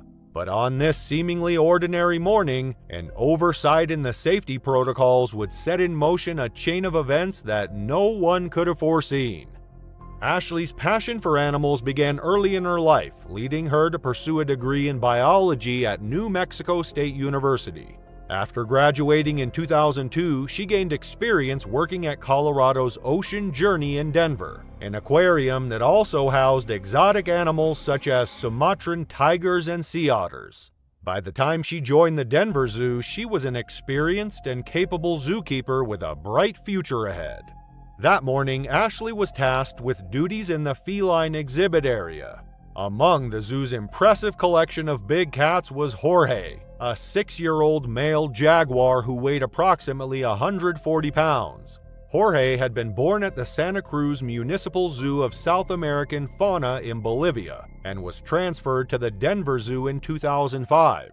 Though raised in captivity, he retained the instincts of a wild predator. Jaguars, known for their immense strength and agility, possess one of the strongest bite forces in the animal kingdom. Ashley entered the feline building early that morning to begin her routine. The exact sequence of events remains unclear, but what is known is that established safety protocols were not followed. At some point, the door separating Ashley from Jorge's enclosure was opened while the jaguar was still inside. This lapse would become the setup for a tragedy. As Ashley went about her tasks, Jorge began to move. His shining, muscular body glided silently through the enclosure as he approached the open door. Jaguars are solitary hunters in the wild, known for their ability to stalk prey with unmatched stealth. Even in captivity, Jorge's instincts were sharp. He nudged the door open further with his powerful muzzle, stepping into the corridor where Ashley was working. Ashley turned at the sound of the metal hinges creaking. She froze as she locked eyes with Jorge, now just feet away. For a moment, time seemed to freeze. There was nothing between her and the predator. No bars, no fencing, no barriers of any kind. Though born in captivity, Jorge's primal instincts were intact. He was no longer a calm animal behind a cage, but a predator with a target in his sights. Ashley paused, moving slowly to avoid sudden movements that could trigger an attack. She reached for her radio to call for help, but before she could act, Jorge lunged. In one powerful leap, the jaguar closed the distance, his massive paws landing on Ashley with crushing force. She fell to the concrete floor, pinned beneath the weight of the 140-pound cat. His jaws clamped down on the back of her neck with devastating precision, severing her vertebrae and cutting off any chance to scream for help. The attack was quick and brutal. Jorge grappled with Ashley, his claws tearing into her shoulders and back as he maintained his grip on her neck. Despite the immense pain and overwhelming odds, Ashley fought back with all her strength. She clawed and punched at the jaguar, leaving defensive wounds on her arms and hands. Her colleagues would later recall that she had undergone extensive training in handling animals like Jorge, but nothing could have prepared her for this moment. A witness noticing the commotion saw Ashley's legs protruding from beneath the jaguar and immediately raised the alarm. The zoo's emergency response team, trained to handle dangerous animal situations, was on the scene within minutes. 4 staff members arrived with fire extinguishers and tranquilizer equipment, prepared to do whatever it took to save their colleague. The team sprayed a fire extinguisher at Jorge, startling him momentarily and causing him to retreat. But as they rushed to tend to Ashley, the jaguar returned, his instincts driving him to defend his perceived territory. With no other option, the staff made the heartbreaking decision to use lethal force. Jorge was shot, and the jaguar let out a piercing cry before collapsing in another section of the enclosure. Despite their efforts, Ashley died from her injuries shortly afterward. The trauma to her neck and internal injuries had been too severe. The Denver Zoo closed immediately following the incident, and the feline exhibit remained off limits as authorities began an investigation to assess the zoo's safety protocols and determine the circumstances that led to the tragedy. Initial findings indicated that the enclosure's doors and locks were functioning correctly, and that no mechanical failures had occurred. Instead, the incident was attributed to human error. Ashley had failed to ensure that Jorge was securely locked away before entering the corridor. It was a warm evening in May 1987, and the sun had just set over Brooklyn. As the city bustled with its usual energy, the Prospect Park Zoo grew quiet. Visitors had cleared out, the gates were locked, and the zoo's security staff began their nightly patrols. But outside the perimeter, 3 boys were planning an adventure that would shatter the quiet and leave a dark scar on the zoo's history. Juan Perez, an 11-year-old boy from Brooklyn, was the leader of the group. A daring and energetic child, Juan had a knack for convincing his friends to join him in his risky ideas. That night, the boys had set out on a dare to sneak into the zoo and swim in the seal enclosure. It was a challenge born from mischief and youthful excitement, but one that would ultimately lead to tragedy. The Prospect Park Zoo, established in the 1930s, had long been criticized for its outdated enclosures. Many of the animals were housed in pit-like exhibits, with little to no environmental enrichment. The polar bear enclosure, home to 2 massive bears named Teddy and Lucy, was no exception. Surrounded by a moat and enclosed by wrought iron fences, the exhibit was meant to keep the bears in, but not necessarily to keep intruders out. As the boys circled the zoo's perimeter, they found a gap in the fencing just large enough to squeeze through. They crawled under the wire and crept into the quiet zoo, their giggles stifled by the thrill of sneaking around. Their original plan was to head to the seal exhibit, but the sight of the polar bear enclosure drew their attention. To the boys, it was the ultimate challenge. Swimming in the polar bear moat would make for a story no one else could tell. Juan, eager to prove his bravery, was the first to climb the tall iron fence surrounding the polar bear exhibit. He tossed their clothes over the bars, declaring there was no turning back now. As he tethered onto the top, his friends hesitated, watching nervously from the ground. Ultimately, neither followed him into the enclosure, leaving Juan to climb down alone. Landing on the concrete floor, he stood for a moment, taking in his surroundings, before his friends urged him on toward the moat. The enclosure was quiet at first, the polar bears nowhere to be seen. But as Juan waded into the cold moat, the commotion roused the enclosure's residents. Teddy, a 1,200-pound male polar bear, and Lucy, a 900-pound female, stirred from their den. Lifting their heads, they sniffed the air, detecting the unfamiliar scent of the intruders. As Juan climbed out of the water on the far side of the moat, Teddy emerged from the shadows. The massive bear began to move, its lumbering gait deceptively slow but purposeful. Juan froze as the bear approached, its head swinging side to side, its powerful paws pressing into the ground. Before he could react, Teddy lunged. The bear's massive jaws clamped onto Juan, shaking him violently as his friends screamed in terror. The zoo was closed for the evening and no staff were present to witness the attack. After the two boys fled the scene in terror, they ran home and told their parents what had happened. The parents immediately contacted the police, who arrived at the zoo with emergency responders. By the time the officers arrived at the scene, the bears were fighting over Juan's remains near the entrance to their den. Fearing that other children might also be in the enclosure, the officers made the difficult decision to shoot the bears. It took over 20 shots, including blasts from shotguns and revolvers, to bring down the two massive animals. Once the bears were subdued, officers and zoo staff searched the enclosure but found no other victims. The incident sparked outrage and protests over the killing of the bears. Critics pointed to the zoo's outdated design and lack of security as contributing factors. The tragedy also brought long overdue attention to the poor conditions in which the animals were kept. In the years that followed, the Prospect Park Zoo was closed for renovations. By 1993, it reopened as the Prospect Park Wildlife Conservation Center, featuring modern enclosures and a new focus on education and conservation. The tragedy at Prospect Park Zoo became a defining moment in rethinking the purpose of zoos worldwide. What had once been spaces focused solely on entertainment began to shift toward conservation, education, and ethical animal care. Many institutions felt the push to redesign enclosures with safety and the animals' well-being in mind, transforming zoos from outdated spectacles into centers for preservation and learning.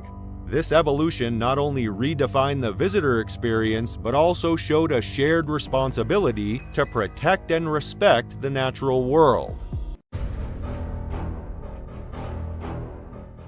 It was December 2, 2017, in the village of Abovtrud, located in the Istra district 25 miles west of Moscow. The air was cold, the ground damp from the early morning fog that clung to the barren trees. A low rumble of thunder sounded in the distance, but no one in the village paid it much mind. Life moved slowly in Abovtrud. The people here were used to the quiet, used to the isolation that came with living at the edge of civilization, away from the hustle and bustle of the city. It was a place where secrets were easily kept, and conversations often took place behind closed doors. Sergei Alexandrovsky, a man with a fortune made in the airline industry, lived in the heart of this village. At the time of the incident, Sergei was the CEO of Rosia Airlines, a company he had built from the ground up.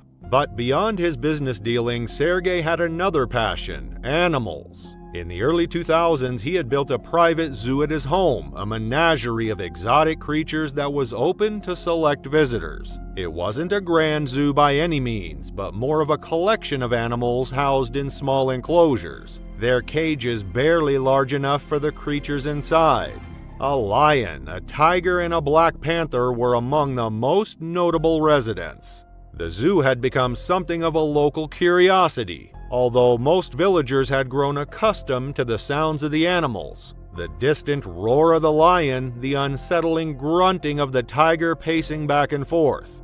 While it wasn't officially marketed, the zoo was open to those who knew Sergei personally or could gain access through word of mouth. It wasn't until 2020, when the government passed a law banning the private ownership of exotic animals, that the zoo came under any real scrutiny. But by then, the animals, including the panther named Milan, were protected under the law's grandfather clause, and no one paid it much attention. On December 2nd, a group of 3 men from Ukraine found themselves in Abovtrud. visiting a nearby acquaintance. They had been drinking heavily, reliving old memories and telling stories of their youth. The alcohol had flowed freely, leaving them with a sense of invincibility. Their visit to the zoo had not been planned, but the alcohol prompted them to venture to Sergei's zoo. They had heard about the zoo during their stay, and with their judgment clouded by the alcohol, they thought it would be a fun idea to visit.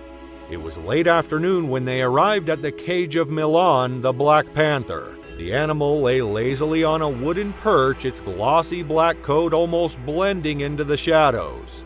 Milan didn't seem interested in them, its eyes unblinking as they stared back. The men, drunk and emboldened by alcohol, began to joke about feeding the panther. One of them, in a mix of alcohol-fueled confidence and foolishness, claimed he could do it. The others laughed, egging him on. A dare was a dare after all. They hadn't considered the consequences, nor did they care. The panther remained still, watching them with an almost indifferent gaze. The man, spurred by the challenge, walked closer to the cage, but the narrow bars kept him from reaching the animal.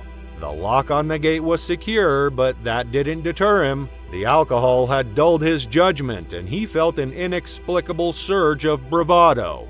He had been watching the panther. Its placid demeanor lulled him into a false sense of safety. He didn't think it would react. His fingers fumbled with the lock, a few seconds passed, and with a soft clink, the lock broke. The gate creaked open. At that moment, the atmosphere shifted. Milan's indifference turned into focus. The panther's body tensed, its gaze now sharp and predatory. The man, in his drunken arrogance, stepped closer. Before he could react, the panther lunged. The leap was swift, a blur of black fur and powerful muscle. The man's body crashed to the stone floor, Milan's weight pressing down on him. The air filled with the sound of the man's scream, but it was cut short as the panther sank its teeth into his throat. Blood spurted from the wound, a pool quickly forming beneath them. The man's body went still, his final breaths shallow and ragged. The other two men stood frozen, staring in horror. Their first instinct was to flee. Whether they were hoping to find help or simply running for their lives, it didn't matter. They left their friend behind, abandoning him to the cold stone floor, his body slowly growing still. The panther, having satisfied its initial bloodlust, stood up, stepping over the man's body. It sniffed the air, its instincts guiding it. The gate had been left ajar.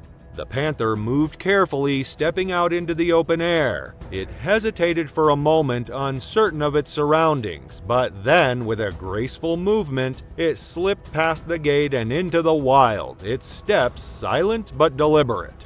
Hours passed before anyone discovered the incident. The authorities were alerted, and Sergei Alexandrovsky arrived at the scene. He had been informed by a local, perhaps the one who found the body or heard the screams. Sergei's arrival was swift, but his reaction was oddly detached. He claimed the man had been drunk, someone who had wandered into the enclosure on a dare. Sergei denied knowing the man, although it was assumed by many that the man's identity was known to him. The details of the attack remained unclear, but the focus soon shifted to the panther that had escaped. The authorities, meanwhile, kept the situation quiet. They made no public warning and took a more private approach to handling the panther's escape. They did not inform the villagers of the danger lurking nearby, perhaps fearing panic or unwanted attention.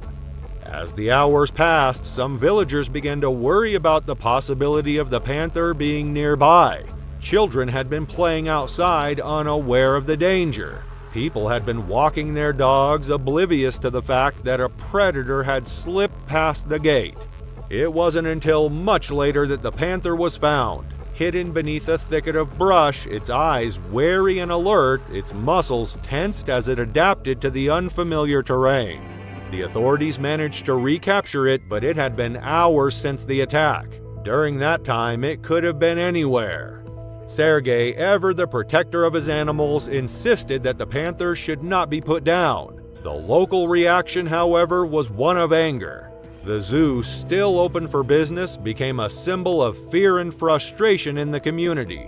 Many felt that Sergei's failure to secure the animals properly had put their lives in danger.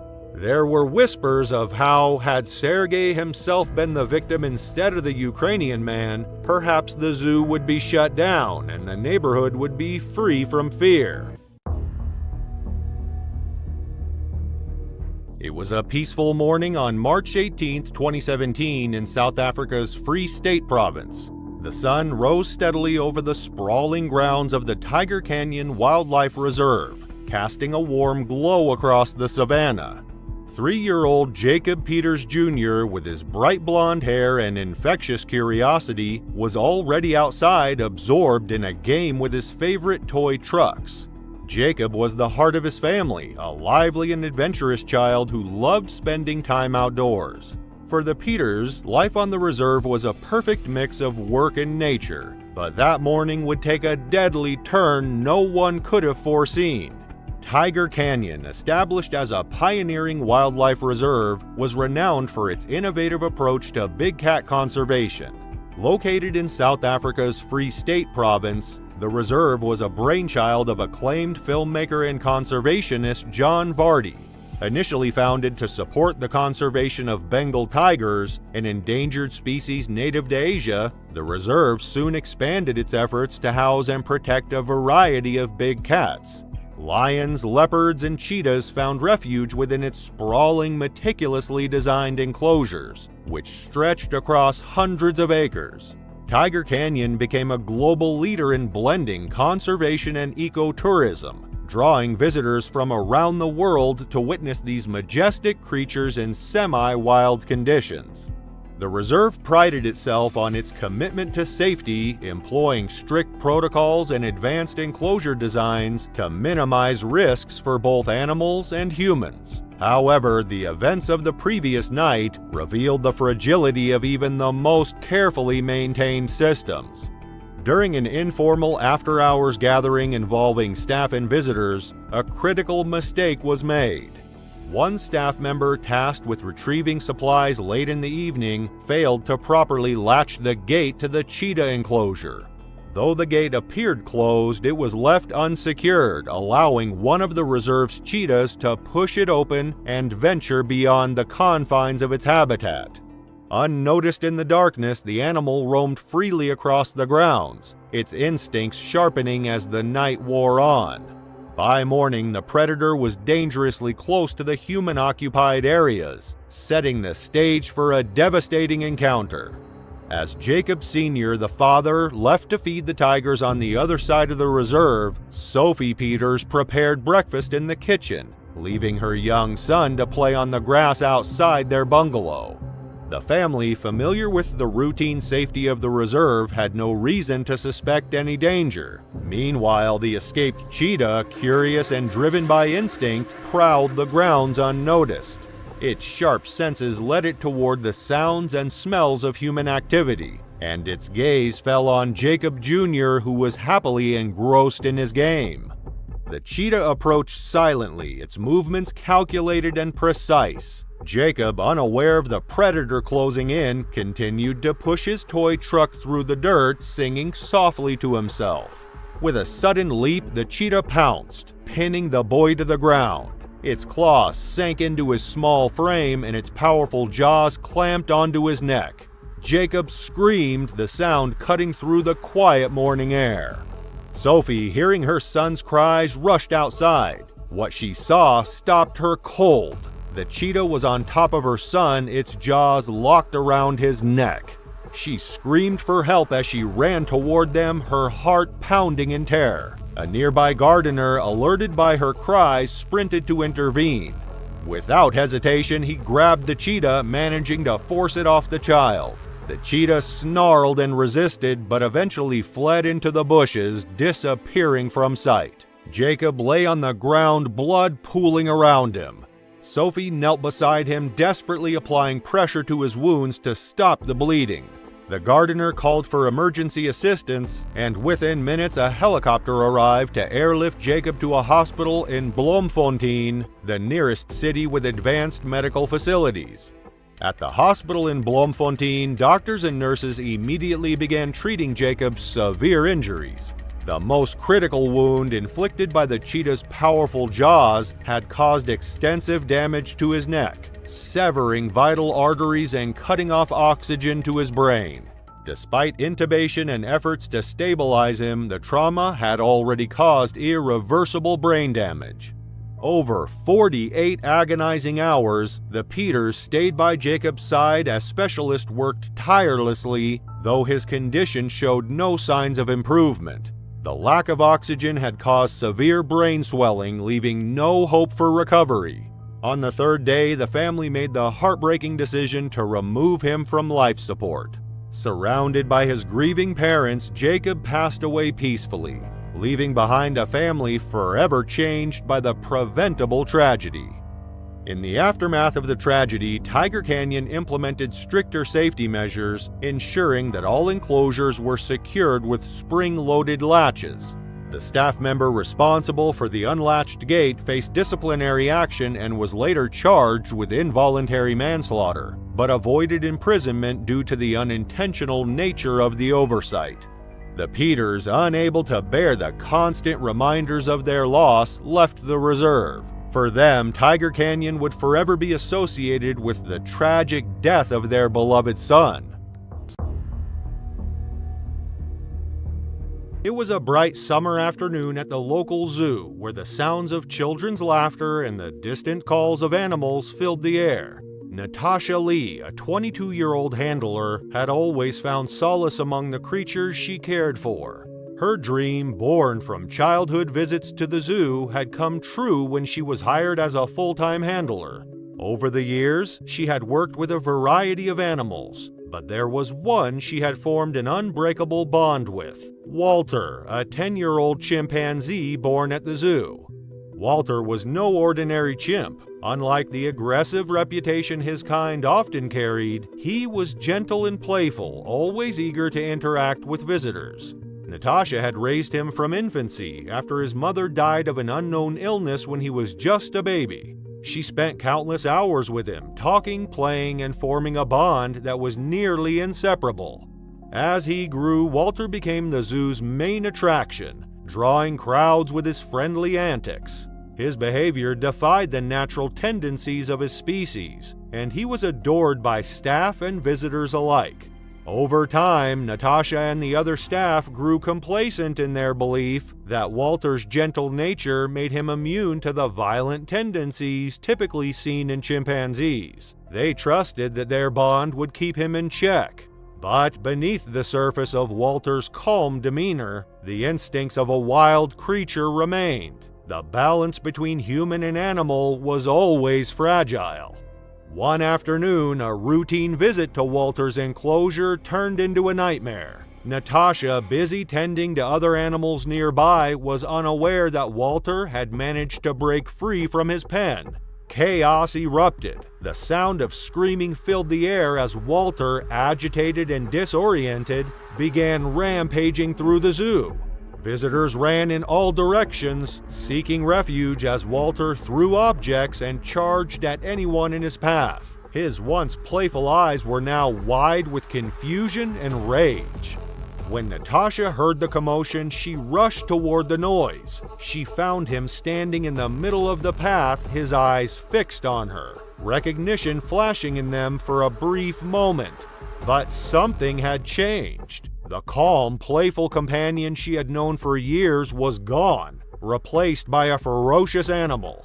Walter screamed a guttural, shrill sound and charged at her with a violence she had never anticipated. Despite her size and strength, Natasha was no match for Walter's power. He tackled her to the ground, his hands gripping her face with terrifying force. She felt his sharp teeth sink into her flesh as he began tearing at her skin, biting and mauling with a primal fury. The pain was unbearable, and her screams were drowned out by the horrified cries of the zoo's visitors, some frozen in terror, others too shocked to capture anything but the blur of violence unfolding before them. Natasha fought back with every ounce of strength, but Walter was relentless. His powerful arms ripped into her, biting through her face, neck, and shoulders. Deep, savage marks left her body bloodied and torn. The agony was overwhelming, but her thoughts were not on her suffering, they were on the animal she had raised. This was Walter, her friend, and yet he was no longer the gentle chimp she had known. Minutes stretched like hours as Walter continued his brutal attack, throwing Natasha against the ground, his primal instincts now fully in control. Her body was covered in blood as she screamed his name, hoping to reach him to make him understand. But it was useless. The connection they once shared was severed. Natasha could no longer see the chimp she had cared for, only an animal driven by raw instinct. The chaos continued, and time seemed to lose all meaning. The zoo's emergency response team arrived, armed with tranquilizers and tools designed to subdue dangerous animals. In a tense and desperate few moments, they managed to neutralize Walter, though not without difficulty. The staff rushed to Natasha's side, pulling her from the unconscious grip of the chimp and whisking her away for immediate medical attention. The hospital became the battlefield for her survival. Surgeons worked tirelessly to repair the extensive damage, multiple fractures, a punctured lung, and deep lacerations. The recovery process was long and painful, but Natasha survived. Yet, even after the physical wounds healed, something in her had changed. The person who had once walked fearlessly among the animals now found herself haunted by the memory of Walter's attack. The zoo, after much deliberation, made the heartbreaking decision to euthanize Walter. It was the only course of action left. The chimp, once a symbol of connection between human and animal, could no longer be trusted. For Natasha, the loss was profound. Despite the violence he had inflicted upon her, she could not escape the feeling of failure. Walter had been more than an animal to her, he had been a companion, and now that bond was broken forever. In the years that followed, Natasha continued to work at the zoo, her body bearing the scars of the attack. She struggled with anxiety, depression, and the lingering fear of the animals she once loved. But she refused to give up on her passion. Slowly, she began to regain her confidence, learning to trust the animals again, though always with caution. In the heart of Uzbekistan, where ancient silk roads once carried treasures between east and west, lies a modern city struggling to maintain its aging institutions. Among them, a Soviet-era zoo where magnificent beasts paced behind weathered bars, and where one man's desire to impress would lead to his devastating end. Farouk Ariskalov had worked at the city zoo for over 15 years, his callous hands and weathered face telling the story of countless days spent tending to the facility's residents. At 44, he was neither young nor old, but experienced enough to know better than to do what he was about to attempt. His monthly salary of 15,000 tenge, roughly $35, barely covered his basic needs. But it was his new relationship that made him yearn for something more impressive than being just another underpaid zookeeper. Marina, his girlfriend of 3 months, had captured his heart with her youth and vitality. At 28, she was significantly younger than Farouk, and her constant social media presence made him increasingly aware of the gulf between their worlds. She would often show him viral videos of other zookeepers interacting with their animals, asking why he had never shared such exciting content of his own work. The lion enclosure had always been the zoo's main attraction. 3 magnificent African lions, 1 male and 2 females, had been born in captivity and raised at the facility. The male, whom the staff called Sultan, was particularly impressive with his full mane and powerful build. Despite their captivating upbringing, these were not tame animals, something Farouk knew all too well from years of careful feeding and cleaning routines. On that fateful morning in December 2024, before the zoo opened to the public, Farouk arrived earlier than usual. The sun had barely risen over the Soviet bloc buildings surrounding the zoo, and a light frost still covered the ground. His colleagues would later recall how he had seemed distracted lately, constantly checking his phone and talking about his new relationship. What Farouk didn't realize was that these apex predators, despite years of captivity, retained every instinct of their wild ancestors. African lions capable of bringing down prey weighing up to 1,000 pounds possess jaw strength measuring 1,000 pounds per square inch. A single swipe of their paw can crush a human skull, and their territorial instincts remain as sharp as their 4-inch canines. The footage recovered from Farouk's phone would later reveal his final moments. He approached the enclosure with his phone held high around 5 a.m., recording himself as he spoke to the lions in the enclosure. The animals, usually still drowsy at this hour, began to stir as he drew closer. Then, in a decision that would prove fatal, he did the unthinkable. He entered through the service door. The attack was immediate and devastating. Sultan, the male lion, initially remained still, watching as Farouk approached. Moments later, he moved toward the zookeeper, followed by the 2 lionesses. One of the lions eventually clamped its jaws down on Farouk's arm. His phone, still recording, captured his first screams before being knocked from his grip. With over 800 pounds of muscle and raw power bearing down on him, any chance of escape vanished. The lions continued their attack, overpowering him with ease. There was no one else present at that early hour. Farouk had entered the enclosure alone, and the zoo had not yet opened for the day. His absence was only noticed when the other employees arrived later that morning, and by then it was far too late. Zoo staff rushed to the lion exhibit once they realized something was wrong, but by then the lions had already mauled him beyond saving. It took animal control officers over an hour to secure the enclosure before they could recover his remains. His phone was later found several feet away, its screen shattered but its recording intact, preserving the horrific final moments of his life.